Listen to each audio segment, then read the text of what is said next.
Good morning and welcome to another edition of Coffee with the Librarian. Yay! I'm still feeling the shimmies, y'all. I'm still feeling the shimmies all month long. So today is February 10th, 2025, and the Eagles won the Super Bowl, y'all. So I'm excited about that. All right, moving on. Oh, and never mind, I'm gonna keep it to myself. Our first announcement for the day is a look back on African American impact in the library systems. Clara Stanton Jones was the first Black president of the American Library Association. She used her time there helping to desegregate libraries. So shout out to Miss Clara Jones. Woo! Thank you, girl. Thank you. We will be hosting Black History Movie Night. We will be playing Respect by Aretha Franklin, the Aretha Franklin story, today from 4 to 6:30 at the headquarters library. Morrow Branch will be holding a line dancing class today from 5:30 to 6:30. Get your wobble on. Get your wobble.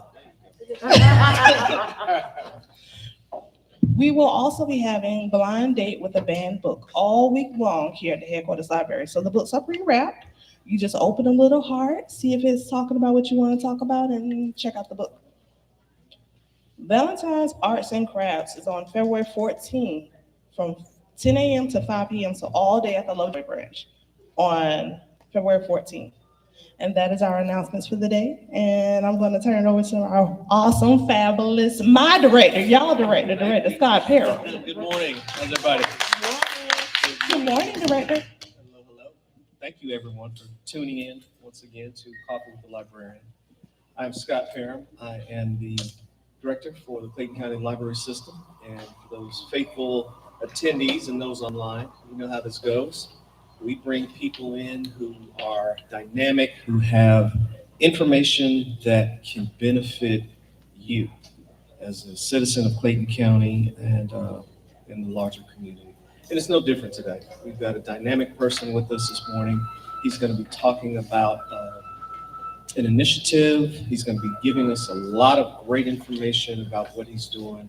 And so without any further ado, Mr. Thaddaus Dawson, how you doing, bro? I'm doing good, Scott. I thought you all were bringing important people in. Man, the stuff you got to tell us today is super important. So we're glad that you're here. Well, give us a brief intro, who you are and what you're doing. Hello, my name is Thaddaus Dawson. I am a real estate appraiser, certified general commercial real estate appraiser for 38 years now. Started an organization called 10,000 Black Appraisers Incorporated and the 10,000 Minority Appraisers Foundation. We were formed to combat appraisal bias and the undervaluation for people of color in the appraisal space. Black people lose $200 billion a year in equity due to undervaluation in real estate. Black farmers lose another $100 billion a year due to undervaluation. And then heirs property is another space, a silent killer for Black people. And we lose $100 billion a year due to undervaluation in heirs property and properties not being addressed properly. So because I've been doing this work for a long time, it's a culmination of my life's work. And just to show you the disparities, I've been the only commercial Black certified commercial appraiser in Cincinnati since 1992, and I've lived in Atlanta the last 18 years. So it just, there's a lot of disparities. Atlanta probably has more Black appraisers than any place in the country, probably followed by Texas and California and the DC area. Got it. So what inspired you to go down this path? I always wanted to get into real estate. I started my freshman year when I came home from school, and I got my appraiser's license. And then back when I started, they didn't have an appraiser's license. Back then, you could just hang a shingle, but I fell in love with the profession. And over the years, I just saw a disparity in valuations between Black property owners and white property owners. and it always bothered me. And, I bring it up in different conversations with people in the profession, and they would always say it was my imagination or I was playing a race card. And my response would be, I'm not playing, I'm living this every single day. Right. And I see it. And then to start to see some studies in the impacts and the disparities. And as I started to travel the country, to see the number of people that were impacted, we needed to come up with a solution. So some of the things that we've done is we have a short-term solution and a long-term solution. Um, the VA offers a process called Tidewater and reconsideration of value. And what that does is if your property is undervalued, you have the opportunity to appeal it. And I always tell people the VA gets a bad rap, but they have the best appraisal system, period, because they don't care about the broker, the builder, or the lender.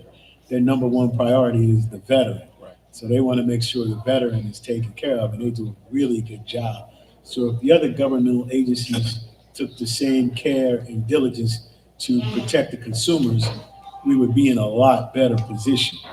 And Black folks, over 65% of their wealth is tied up in real estate. And we lost over 65% of our wealth during the economic crash in 2008 and 2009. And we just haven't been able to recover. And so fast forward a few years ago, a lot of things started coming up about appraisal diversity or appraisal bias after the George Floyd. But as you can see, that was a short-lived window. Right. So that's been gone at nauseum, and now a lot of those efforts are being rolled back. I don't know necessarily how it's going to impact the real estate appraisal industry, but if we were undervalued and underparticipated during affirmative action, I don't know what that's supposed to look like now without affirmative action. And so basically the number one way to build wealth is through land, and the number two is through real estate. And those two are the two least diverse professions in the country, appraising and farming. They're one and two, and they flip-flop. And for Black people, it's really important because it'll take 500 years to close the wealth gap.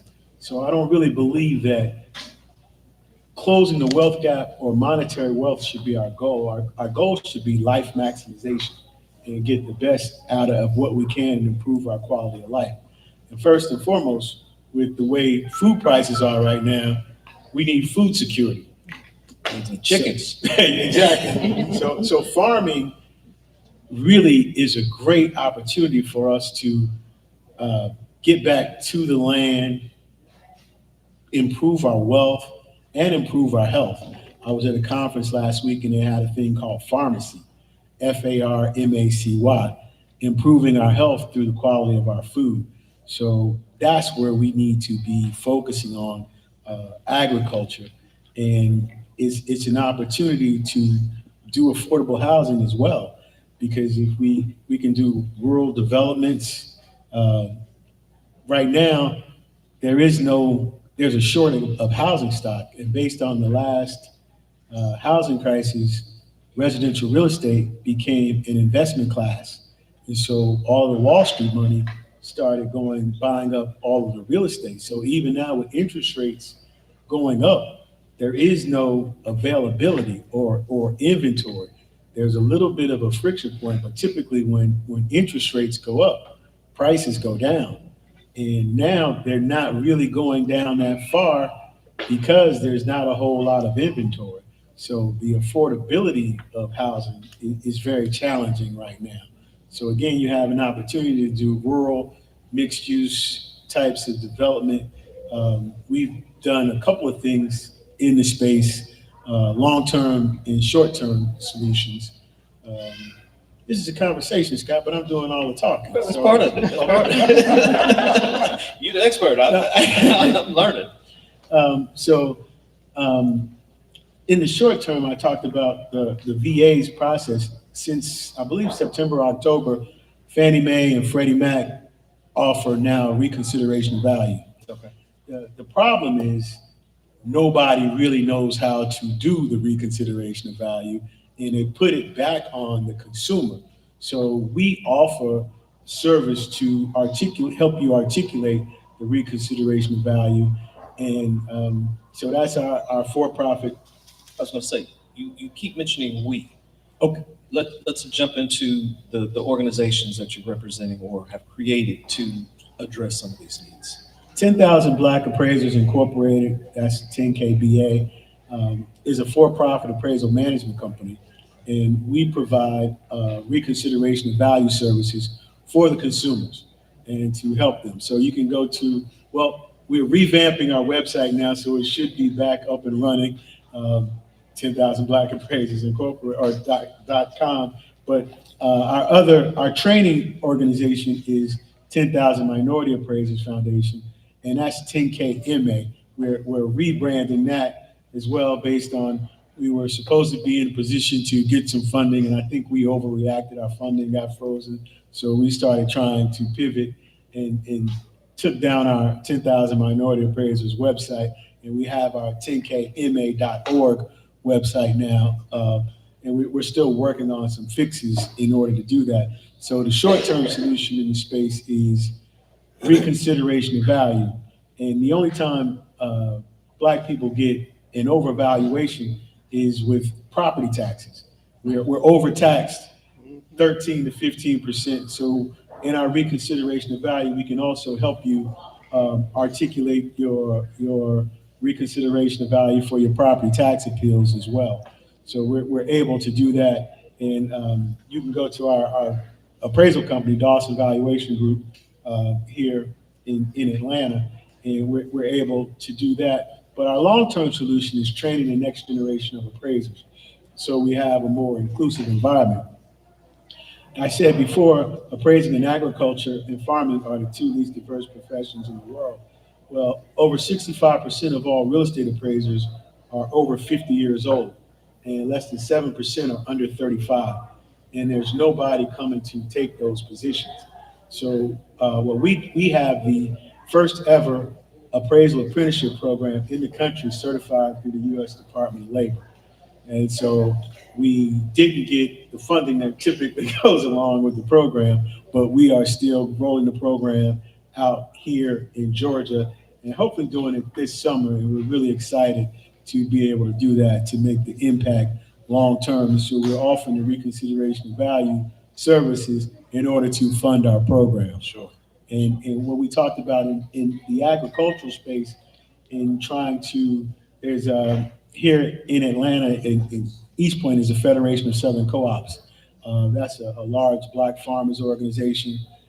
There was a big South Farmers Conference, over 1,500 people attended this past week at the World Congress Center. So we just wrote a 3-hour land valuation course for heirs property training, and we're partnering with the USDA Policy Center that's housed out of Alcorn State. Explain that a little bit. When you say heirs property, what exactly are we talking about? So heirs property is like the silent killer for Black folks, and they lose property. So let's say you inherit some property and there's not an estate plan or a will, okay, or a trust. So the property is fractionalized, and so you have fractional interest. And it's something that kind of happened largely after Reconstruction, when Black folks started to gain land and farms in the Southeast. And then people died, and because of the distrust and a lot of land theft, people did not necessarily leave a will. So then you had the Great Migration, where people began to move north. And so a lot of family members still had property in the South. However, once you don't have a will, it becomes fractionalized and passed up. So you don't have the full bundle of rights. You have ownership, but you can't do anything because the rights have been fractionalized. And so now there is an effort to make it so that you can regain the property and get control over it. And so what we do is offer the appraisal so you can at least establish the basis for it, even though you don't have the full bundle of rights. So when you have to appraise it like that, you have to utilize what's referred to as a hypothetical condition, assuming something is that isn't. And then we're also able to do a market analysis and the highest and best use to advise on the highest return for the property. So you have to do a couple of different things. Like if you've owned multiple acres and you have multiple people involved, even if a disaster comes, you can't get relief from FEMA because you don't have all of the bundle of rights. And so now they have special programs where if you could get a manager and everybody can at least agree to who the manager is of the estate, you have some ability to be able to borrow or ability to be able to get disaster relief. So that's a way that Black people have lost a lot of rights over the years. And if, say, you all own the property and you all don't agree, but I buy your interest, now I can force the sale of everybody else. And so they end up buying things for pennies on the dollar. So I'm really excited about partnering with the Clayton County Library. We'll be doing a series here, and me and Ms. Jones are working on that right now. So I think our first session is sometime in March, one of those Saturdays, March 22nd. I believe that's the first one where we'll be talking about heirs property. And so it's been a blessing to us to be able to work with the Policy Center out of Alcorn. And we're also introducing realty and appraising to all of the 1890 land grant colleges. And that's been really exciting. And we'll be starting here in Georgia at Fort Valley. So we're talking to Fort Valley. We placed 21 students last year into internships with the Forest Service all across the country. And we had 3 other students that went to Fort Valley. So we'll be able to, with the apprenticeship program, be able to get students who are interested in moving on and maybe not necessarily going to college. So we have an outreach to them as well. So it's a 2-year program. It's really exciting, and that's inclusion. So we like to work with community partners. So when we start talking about property taxes, it's county, city, state. You need county appraisers for tax assessment. You need right-of-way appraisers for the state hires the right-of-way appraisers. So there's a bunch of money that was appropriated for the Biden-Harris infrastructure bill for bridges, highways, and fiber optics. So again, in that number, there aren't any Black and brown people doing those commercial types of appraisals. Over 95% of all appraisers are white, and less than 1% are Black, and 90% of that 1% only does residential. So we're able to take the students from 2-year program to a 4-year program to be able to do commercial appraisal. Nice. Love it. How can we shift the narrative around success and wealth to prioritize community, stability, home ownership, and food security? Again, I think the opportunity is in growing. You can do small farms. You can get a USDA number with 1 acre or less than 1 acre. Again, it's growing to get food health and get away from the food deserts. There's the Andrew Young, Forever Young Foundation, just is building a 70,000 square foot aquaponic, hydroponic facility right here in Clayton County that'll be opening in April. So I believe Mitchell Davis is running that project. He would be somebody great to have on your podcast. And what they're doing there is farming, utilizing aquaponics and hydroponics, and they're using the fish to fertilize. And I believe the yield that they're doing with that is probably 8 times what you're able to do with regular agricultural farming. And I believe they can grow within 21 to 30 days is a turn cycle. And so it doesn't have to be that massive. You can do that on a smaller scale. and have a really great impact. And with the instability that's going on across the country now, we have to, it's going to be imperative if we want to survive, because you can't concentrate on wealth if you're hungry. True. So these are all opportunities for us. And again, it doesn't have to be on a massive scale. Uh, Rashid Nouri does a lot of urban gardens. He's pretty big. I just saw him last week, and we've been blessed to be able to travel the country with the Policy Center and the 1890 land grant colleges, and working with the USDA and NRCS and the Forest Service, and really just having an impact. We're working on a project now with the Atlanta Land Trust. So I just had the opportunity to meet Shirley Sherrod last week at the South Conference, and she's like a giant in the ag space, and she formed the first land trust in the country here in Georgia several years ago. And so what the land trust does is gives you an opportunity to develop real estate at a lower cost by minimizing the land cost. And so that's another opportunity for development. And then you get a 99-year ground lease on the land with the lease fee estate as opposed to the leasehold estate. And so what we're also working on is teaching how to appraise the leasehold estate, because again, it's not the full bundle of rights. And there's been some undervaluation in that space. And so we're utilizing a hypothetical condition and an extraordinary assumption. So it's one of the things that I've been blessed to learn how to do over the years.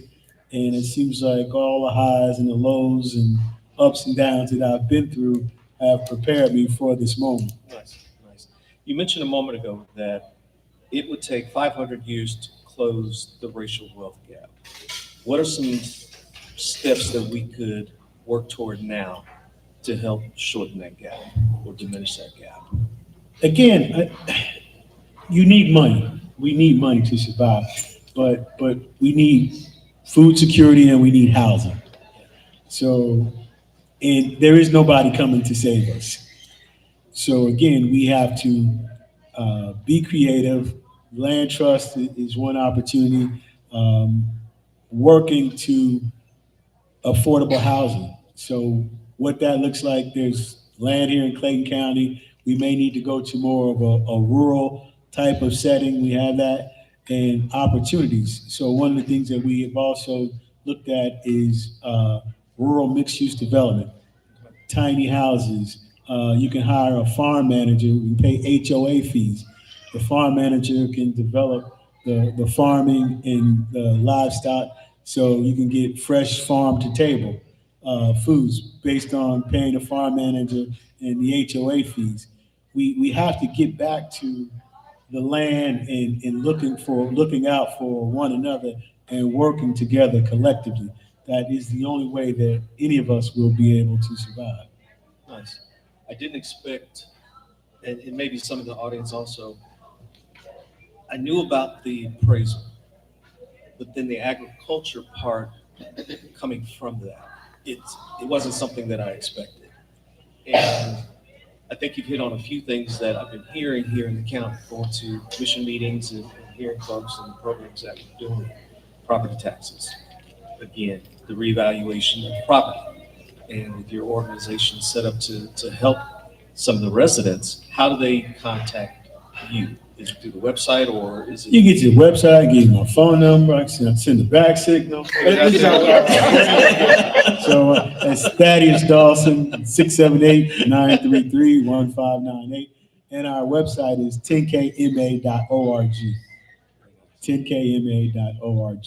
And we're updating and we're moving. And we have a lot of opportunities, and we've had a lot of opportunities. And so traveling the country, again, it's been last month, been to Mississippi twice this year. So we've at the Mississippi Minority Farmers Alliance a couple of weeks ago, and I just talked to them, and they're supposed to be opening a new farmers market. And it seems like across the country, everybody's funding has been frozen, so there's a lot of uncertainty and confusion, and people are really scared. And I have never seen it like this, and it's unfortunate. It's going to take everybody again coming together, our community stakeholders, businesses, county, city, state, and federal, in having these opportunities to get the information out. And our biggest thing for the students is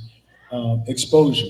So if we can expose them to opportunities in agriculture, and it's not just farming, we're teaching drone training in our programming. So Talk about it. you can utilize drones are a career in and of themselves. You can use them for geospatial mapping. You can use them to do inspections. You can use them to spray crops. They use drones now to pick fruit. So there's so many different opportunities with the drone. So we are able to offer an A107 drone license. I was talking to Miss Jones, and she was talking about You see me cut my eyes at Ge- it, right? Georgia Power. Georgia Power was supposed to be here. So how does that line up with appraising and drones? Well, they got those power lines, and all of those power lines have easements that go across. You have to value those easements, so we can teach our students how to value those easements. They also have what they call inspections. You got to inspect those power lines. So instead of using a helicopter to inspect the power lines, we can use our drones to inspect the power lines. So there's so many different practical uses, and to get the kids involved, we have a program called Drone Soccer. So they get their dexterity with the drone, and then we kind of push them into not push, but suggest. We want to Gently nudge. yeah, but a lot. I mean, they're doing the game anyway. They know the technology, so we introduce them to NFTs. We also introduce them to blockchain technology. That's really going to be the future. And so it's about awareness. And the other way you can get in touch, you can go to our podcast, Okay. 10K MA all day. 10K MA all day. So like, subscribe, All of it. share. I don't promote that enough, but we just did our last podcast. Our last two podcasts were on Bitcoin and blockchain technology, and we did those with Professor Oscar Sistrunk at Morehouse. He's a retired Morehouse professor, and he runs the Morehouse Real Estate Club, and he's been a mentor of mine since I got to Atlanta. And when I leave you today, I'm going to record our podcast with JC. She runs the Heirs Training Center out of Alabama, where they do a lot of the interest work, getting the titles. There's a lot of research involved. And one of the saddest cases I saw in heirs property training, there was a family in Alabama who had 400 acres that had been in their family since Reconstruction, and they just recently lost it. And when they lost it, the first thing the company did was come in and sell all the timbers. And so once they sold the timbers, that would have paid the taxes and everybody else for years to come. And then they still had the land. So I just recently read something that Shirley Sherrod's husband, Pastor Sherrod, wrote, and he just basically said all power comes from the land and absolute power comes from God. So if we can get back to the essence of the land, overcome the trauma that we have from the land, it really is huge for us to be able to connect on all types of levels. Absolutely. Absolutely. Kim, do we have any questions from the audience? It's been so much information. We have one in the back. Yes. Hold on a second. Hold on for 1 second. Hold on for 1 second. I'm sorry, Scott. Typically, they say that they're trying to drink out of a straw, and I'm usually feeding them with a fire hose. So I'll stop and slow down. May we have your contact information again? A little slower. I was late. I'm sorry. Yes, Thaddaus Dawson, 678. Can you spell that? Thaddeus? Yes, THADDAUS, DAWSON, 678-933-1598. That's my cell phone number. I should have gave you the office number that I don't know. I should probably learn that. It's okay, I probably need to speak to you personally. No worries. Thank you. And then our website is 10kma.org. The number 10 or The number 10. The number 10. Thank Yeah. you. Can you please tell me that podcast again? 10kma all day. I think it's a space between that last A and all day. And we've been releasing our podcasts on Fridays, but we're going to start releasing them on Wednesdays, and then we'll do a live stream on Fridays to be able to talk about it and discuss. It hasn't gotten to the level of Two All's podcast is down here in Clayton County, but we're slowly working on it and trying to get our rhythm. Now, if you recall, 10kma.org. Okay, I do have another question real quick. I'm married. Sir, off the air, me. Off the air, me. Do you have programs specifically for veterans? Absolutely, we do. And it's funny you should say that because there's a veterans program for agriculture, and then we have a component for our apprenticeship program where veterans get extra points. And so we've been working on that as well. And so Anita Perez is our chief operating officer. And so she is the engine that makes everything run and we have all these things that hopefully will be rolling out sometime this summer. Again, we have been placed in kind of limbo with our funding being frozen, and it really wasn't that much fun to begin with. And so to freeze that is to sort of like add insult to injury. But we are accustomed to building brick without straw. We are a resilient people, and we are working on partnerships to be able to affect the change to get this done. So my next question is, what are your thoughts on solar farming? When you say solar farming, what do you mean? That's the thought. That's the question that I was told to ask you. solar Solar farming. So there are some opportunities in solar farming. So there are some organizations that are actually selling power. They're collecting the solar power and they're selling it to energy companies. And then the energy companies are then able to sell the clean energy tax credits to corporations. And it's another alternative source, but you could also utilize the solar power to power the farms and rural development. So again, it depends on where your farm is located, and you need to be close. You need to be close to transmission lines so that the power can be harnessed. But on a lower level, there's some things that you can do to power your own individual farms and even solar panels on the house. It's a cleaner energy, and there's opportunities there.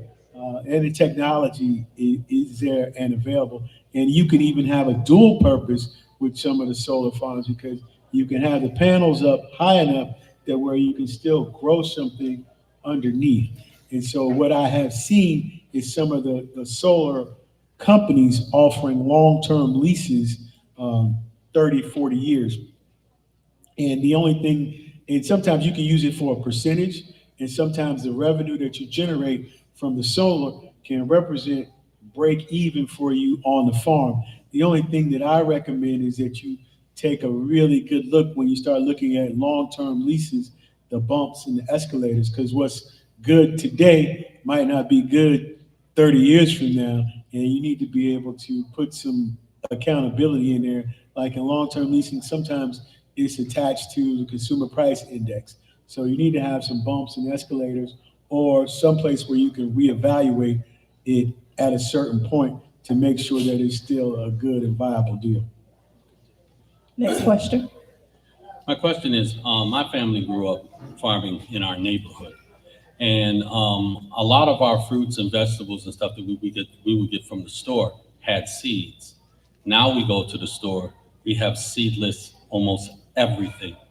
Is that some kind of design plan for black and brown neighborhoods?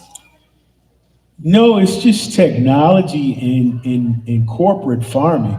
Now there's a big push to get seeds, and there's several organizations here locally that can help. I know the Federation of Southern Co-ops, and you all, and that's like they're just in East Point, but there's several other small farming groups that I met at the South Farming Conference, and you would be amazed. So one of the things I want to be able to work to do is get some more farming information here because you can create opportunities and have fresh food, and it doesn't take that much space to do it. And the USDA and the Forest Service and NRCS have resources available to you for urban gardens. So this means that we buy the fruit, but then we have to turn around and buy the seed.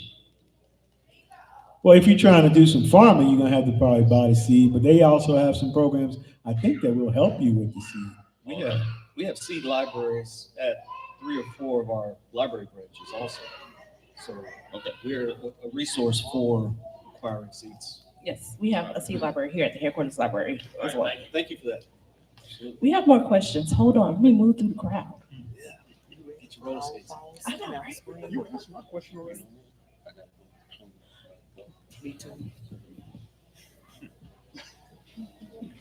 The shenanigans today, couple with the librarian. But we're gonna do it. Good day. This is coming from a real estate broker. As far as the appraisals are concerned, do you think that the appraisers should have privy to the contracts? Because, and this is on the residential side, because I've experienced like several bad appraisals. I've been doing this, I've been licensed for over 20 years. And I've always wondered, like, why do they get to see the contracts? Because sometimes that appraisal comes in like right in at that contract price or just right below. So I always wonder, like, why do they get to see the contract? Why can't they just judge it on its own merit using the comps and the condition of the property versus knowing what this particular deal entails? Well, you need to know the deal because when you start talking about valuation and the way it's situated, there's a range of value. And the appraiser does not determine the value, the appraiser interprets the value. So you need to know in the contract different factors that can impact the value. So what are the closing costs? Who's paying the closing costs? So me paying $10,000 worth of closing costs or the seller paying $10,000 worth of closing costs has a direct impact and correlation to the value. So you want to have cash equivalency. You want to know what's going into the deal. There's the appraisal model is broken and outdated. So it hasn't been updated in 50 years. So part of what the other piece that we are able to do in the process in modernizing the appraisal process and eliminating bias is moving towards utilizing data science, utilizing evidence-based, data-driven market analysis. But the contract, knowing what's in the contract is very important because again, you need to know who's paying those closing costs, what else is a stove and refrigerator, washer and dryer, what's the value of that? Is that add to the value? Is there furniture being left? Are the people moving out immediately? Or are they staying over for 30 days? So the contract is so much information that the appraiser needs to perform an evaluation. And again, it doesn't determine whether an appraisal or is good or bad. And one of the things is just the analysis. FHFA just recently wrote a report in the last month or so talking about market analysis, and only 10% of appraisers utilize market conditions adjustments. So if only 10% are using them, that means 90% aren't using them, and they have a significant impact on property value. So that is huge because you can go a long way to mitigating some of the undervaluation and bias if you're accurately analyzing the market conditions. But because the model is so old, because the appraisers are old, they want to do it the way they've been doing it, and nobody really wants to change. So what I realized was I can't change those folks, but I can impact the people that are coming in. And with the industry being where it is, those folks in that methodology will be transitioning out. And I believe as of this week, Fannie and Freddie it's mandatory that you reflect market condition adjustments in your appraisal reports. So that will make a difference. But again, it's the education of the appraiser, and do they really know how to do it? And then do you really know how to articulate the argument so that it is objective and utilize your reconsideration of value? You only have one opportunity to be able to capture that. So that's where we feel like we can really make a difference and help to close the wealth gap.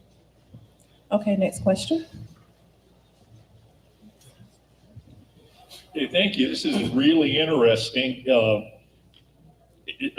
What we consider or what every area can define as affordable housing is getting harder and harder, and especially because of the corporate investor and or gentrification.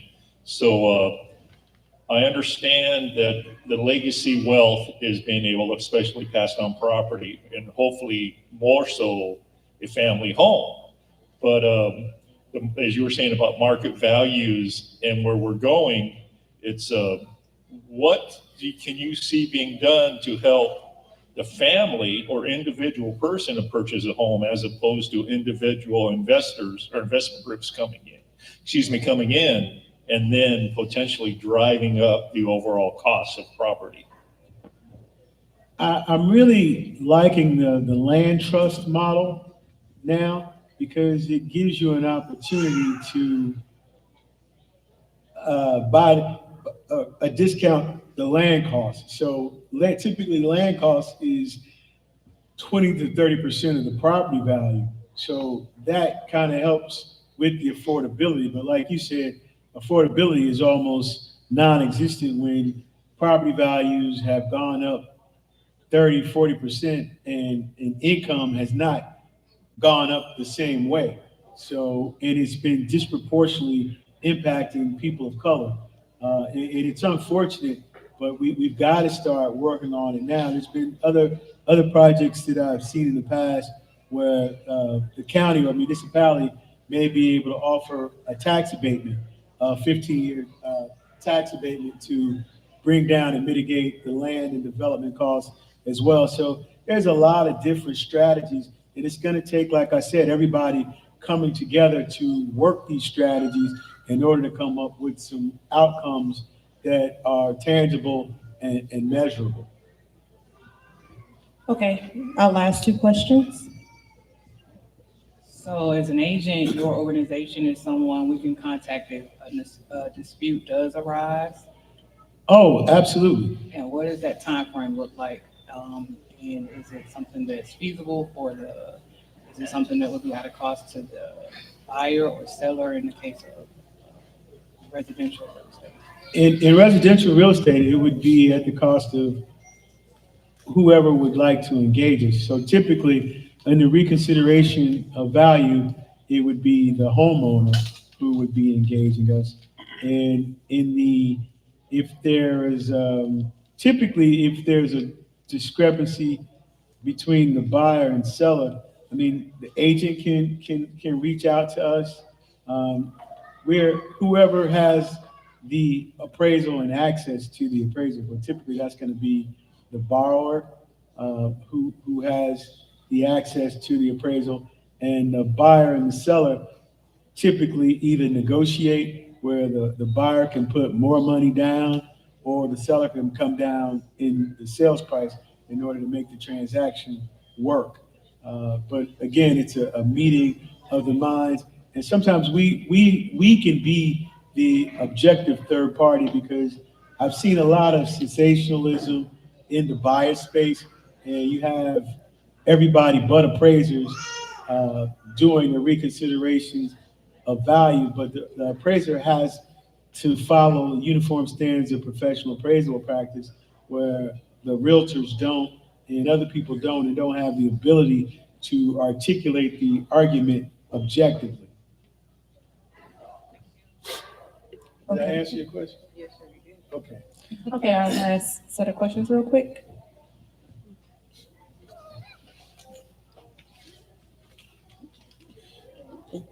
Recently, there was the ruling about 4 days or so ago in Sparta, Georgia, where a private railroad company used eminent domain to claim property to build on for their railroad, not even for public use. How do you think this will shape the future landscape of property ownership and maybe even appraisal? Wow, that's a whole nother topic right there, eminent domain, because eminent domain has been weaponized, and over 70% of the eminent domain cases have gone against Black people.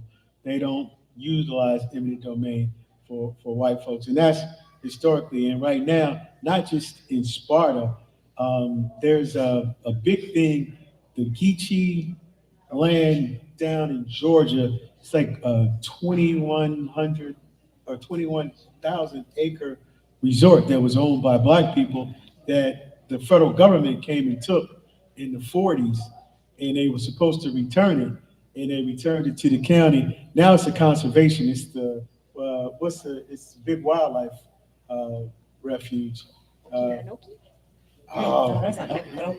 It's Salad.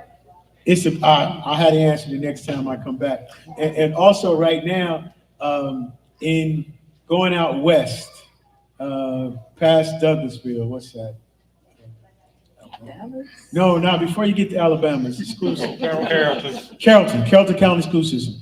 They're utilizing eminent domain and taking property from Black folks as well for park space. And there's several folks that are being displaced, and you have Uniform Relocation Acts, and they weaponize eminent domain against us all of the time. And it kind of slowed down a little bit because of some cases, but recently it's kind of been reenacted, and it's okay if you're going to take it. However, people should be compensated fairly. And then there's a Uniform Relocation Act, which requires you for compensation, but a lot of times people don't know and they get taken advantage of. And that case is a prime case where those types of things are happening, and you just have to continue to fight, and that's going to have a major impact. And even they threaten the use of eminent domain a little bit for some of the Beltline acquisitions. And again, is it really public good? But it was definitely a means of gentrification because people that lived on the Beltline can't afford to live on the Beltline anymore, and property values along the Beltline have gone up 40, 50%. So it's always good for somebody, but who? Any additional last questions? Anything at parting? You have given us a lot of information to digest. Well, good stuff. I'm really thankful that you all invited me, and I'm looking forward to partnering with you all to help empower the community and make a difference. So our Saturday series, we really are excited about doing here, covering the heirs property, reconsideration of value, and also talking about farming, and also talking about our appraisal apprenticeship program.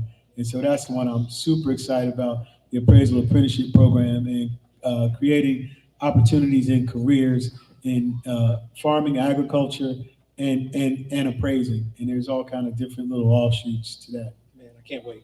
And we will, yes. No, I just wanted to confirm that the series does start on March 22nd. And we have a 3 Saturday series. We'll be breaking it up. But we will definitely have it on our website. But you can come see Mr. Thaddaus on March 22nd. But not March 29th, because March 29th, we got to go to Mississippi. Right. So, all right, so March 22nd. March 22nd, April 5th, and April 15th. We confirmed those other days, We don't have Easter egg hunt one of them days? Is that Are you bringing eggs? It costs Have eggs.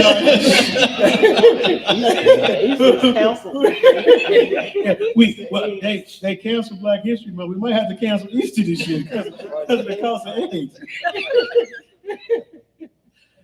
Well, if there are no other questions, again, this has been delightful, very informative, and we thank you so much. Yes, looking forward to the series here in partnership with Clayton County Library, and look forward to seeing you again.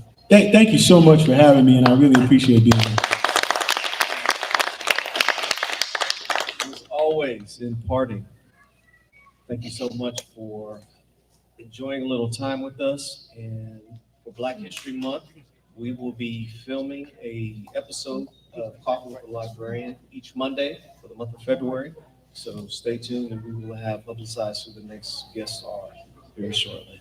So you are open at President's Day. Yes, we will be open on what would be known as President's Day. They didn't cancel President's Day? Cut his mic off. Thank you again, and until the next time, have a great one. Bye now. Bye. Bye.